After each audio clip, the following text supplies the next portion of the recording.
In today's tutorial, I am taking you step by step through my painting process for a stack of rocks that I created in watercolor. This is going to be a great tutorial for beginners because we get to practice our color mixing as well as foundational watercolor techniques such as wet on wet, wet on dry, and layering for depth. If you'd like to grab my outline sketch for these rocks so that you can transfer it onto watercolor paper and follow along with the painting process, I'll be linking to a free and open to the public post over on my Patreon in the description box right beneath this video. You can go ahead and click on it, scroll down to the bottom of the post, and you'll find my downloadable attachments that I have created for you. Go ahead and grab your paint, your brushes, and let's get started. I'm going to be bringing in 5 different paint colors throughout this painting process. And these colors are Burnt Sienna, which is a reddish brown, Undersea Green from Daniel Smith, which is a warm, rich, granulating green,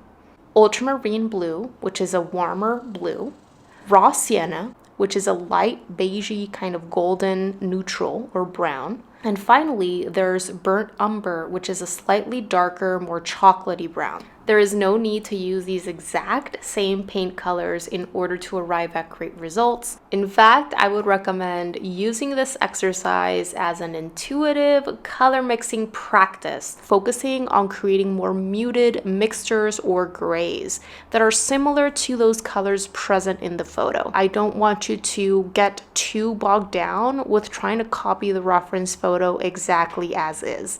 We're just using the reference as inspiration. As I've shared in many of my other watercolor painting tutorials, if you mix near equal amounts of blue and brown, you're gonna get a gray. And a gray color mixture that I often use in my paintings is Burnt Sienna or Burnt Umber, and I use either of those in combination with Ultramarine Blue to create my grays. A near 50-50 amount will give you a beautiful vibrant gray.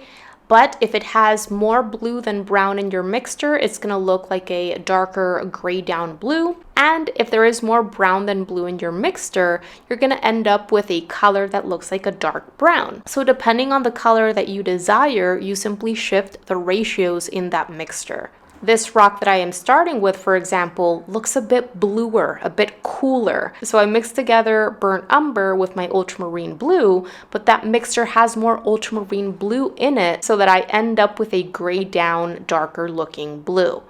I'm using my size 6 round brush for this initial layer in all of these rocks. And you can see how I always start with a very watered down consistency, often taking my paint from one of the edges of my puddle or bringing a little bit of extra water out from my container and into the puddle to dilute that color even more. I always work from lights to darks when working with watercolor, incrementally making my way toward thicker use of color and darker values. I leave little teeny tiny sections of paper unpainted that will end up looking like highlights. And when I am working on that very first palest layer, I do make sure to go over that entire area that I've just painted several times with my wet brush so that it can stay wet for a longer time and I can pop in a little bit more of my gray down blue to darken some areas, or even an extra color. Like in this case, I decided to bring in a little bit of Burnt Sienna to create a range of hues within the rock. I think this will make it look more natural. In just a bit, you're gonna see me do a little bit of lifting using the clean and only slightly damp bristles of my brush to lift up a little bit of color in sections that I feel I've darkened a little bit too much. With this first layer, I am trying to create soft effects. So it is important that I'm always popping in those colors while that initial palest layer is still wet. I'm going to go through the same process in all of these, altering those colors, bringing in more of this color or another color to just create a color that is similar to what I'm observing in the photo. But again, I'm not really trying to create the same exact hue that I see there. I'm trying to paint the rocks where I am using that base Ultramarine Blue plus Burnt Umber mixture first, and then I will be painting the ones where I start with a plain brown or my Raw Sienna. For this rock right here, I decided to add in some Raw Sienna into my blue and brown color mixture.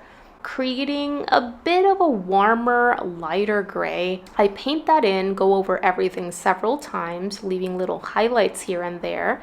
Drop in a little bit of a thicker consistency mixture in places that I want to darken, noticing those plain changes in shadow areas in the reference photo. And once my grays are in, I remove that gray from my paintbrush bristles and I decide what color to pop in while it's still wet. For this one, I decide to go with a mix of raw sienna and burnt sienna and just drop in a few little blooms here and there.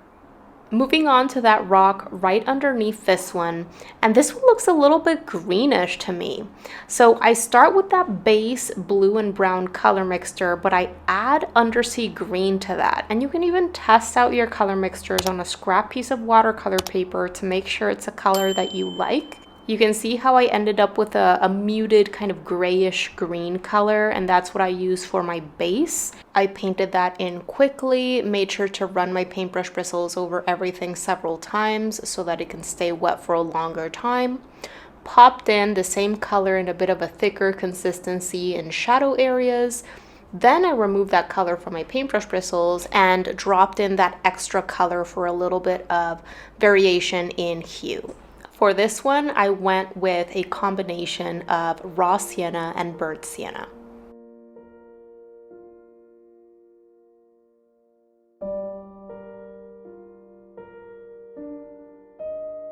And then it was time to move on to the rock on the bottom right. And for that one, I decided to start with that same ultramarine blue and burnt umber mixture, only this time it is much heavier on the burnt umber, so it looks like a dark brown. I paint that in quickly, and then what I do is I add more ultramarine blue into the mixture to get a cooler gray, and with that initial brown still wet, I paint in this gray color in areas where I see a cooler gray in that reference photo.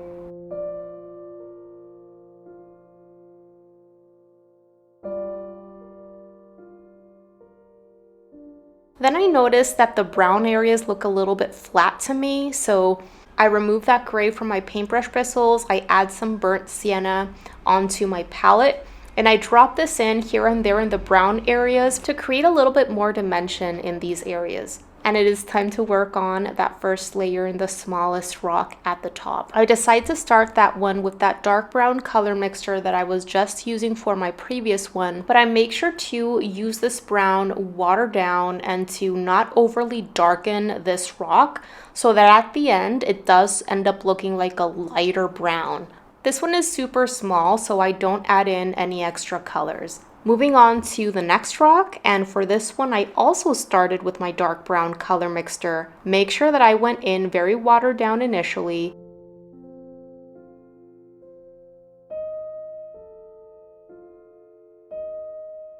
And then with that first layer wet, I dropped in more of this dark brown in shadow areas. Then I removed that paint from my paintbrush bristles and I added a little bit of a lighter brown, and that was created by mixing together burnt sienna and raw sienna. And then finally finishing up with this last rock. The first layer in this one was painted with a mixture of raw sienna and burnt umber. I mixed those two colors together to create a very light brown looking color. Especially when painting those larger rocks, it's very helpful to dip your paintbrush into your container of water every now and then and just use water in your brush to push and pull that small amount of color to cover up that entire shape with pale, light looking color. It'll help you paint faster and helps ensure that that initial layer of color remains pale and light. And then I painted in those shadow areas with a burnt umber plus ultramarine mixture, a bit of a darker brown. I even used long curved strokes to help me start creating that illusion of those curved lines in this rock in that reference photo, and popped in a little bit of burnt sienna as my extra color.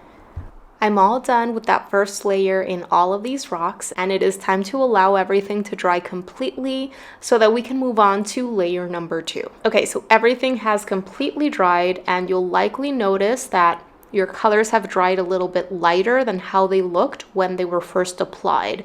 And this is completely normal. Watercolor dries lighter than how it looks when it's wet. So the objective with layer number 2 is to darken areas that need to be darkened, allowing the previous layer to shine through unpainted and uncovered in lighter value sections, meaning you are making sure to only layer on more paint in shadow areas that you need to darken, allowing the work that you did in your previous layer to stand in place for your lighter values. If you're just getting started and you have trouble pinpointing darker shadow areas in your reference photos, a powerful tip that I can provide is to desaturate your photos in a photo editing software or photo editing app, meaning turn it into a black and white photo. If you see your image in grayscale or in black and white, that is going to make it much easier for you to tell which areas are darker and which are lighter.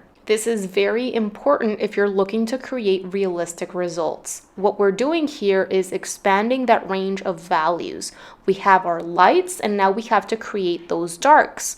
For this layer, I'm using my smaller size 3 round brush so that I can go in and paint these smaller shadow shapes with greater control. And really, all I am doing is I'm going back to my base color that I was using to paint that first layer, but I'm using it now in a thicker consistency as I'm painting in those shadow shapes. I am painting these shadow shapes completely wet on dry now. I'm painting on dry paper, and this means that I'm going to be left with sharp defined edges around these shapes that I am painting in. So if at any time I want to soften an edge, I simply remove that paint from my paintbrush bristles and I run my clean and slightly damp bristles over that edge that I'm looking to soften.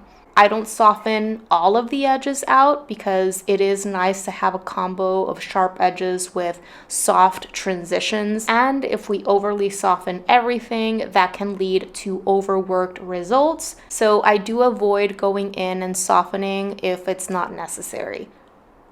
You can see how I am jumping around the entire piece, painting pretty quickly, just remembering the colors that I used for my base layer in all of these rocks and creating more of that color mixture and now using it in a thicker consistency.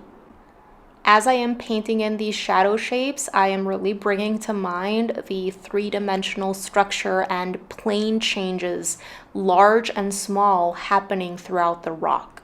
If you'd like to add in extra textures, little nooks and crannies and cracks, you can also do that with a very small brush and paint those in. I would just recommend not going overboard with lines and marks because they can end up just being a little bit too stark and distracting. So if you are going in and adding extra lines and textures, use the paint in a more watered down consistency and add those in a subtle way.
All right, just finishing up with the second layer.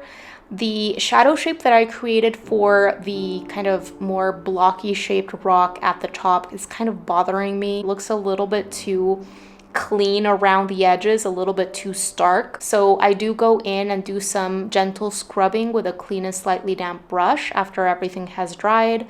Just do some gentle scrubbing along some of those sections, dab with my absorbent towel, and that helps soften that effect.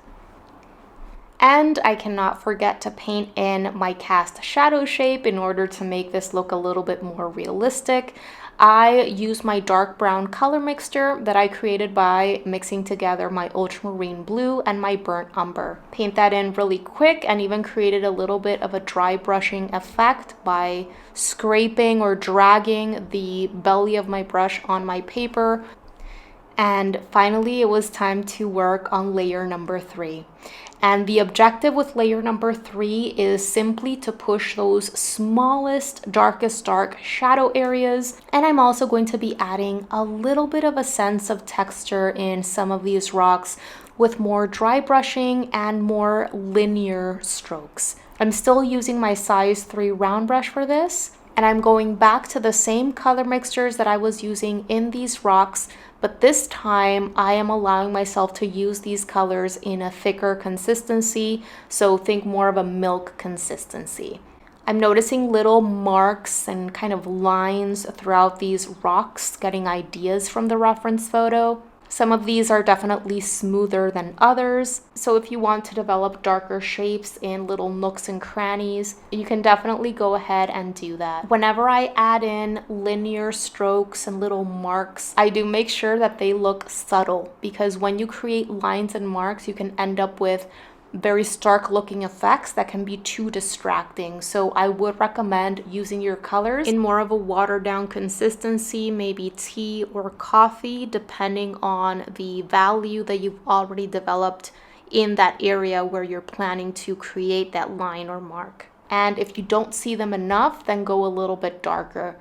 For dry brushing effects, I use more of a coffee or milk consistency. Take just a little bit of that paint with my brush and then press down my brush, drag the belly of my brush sideways in that area where I want to create texture, and that will create a little bit of a mottled speckled texture. All right, everyone, and that is gonna do it for this watercolor painting tutorial. I really hope that you enjoyed it. Thank you so very much for joining me on this one. Have a wonderful rest of your day. Enjoy your art practice and see you very, very soon.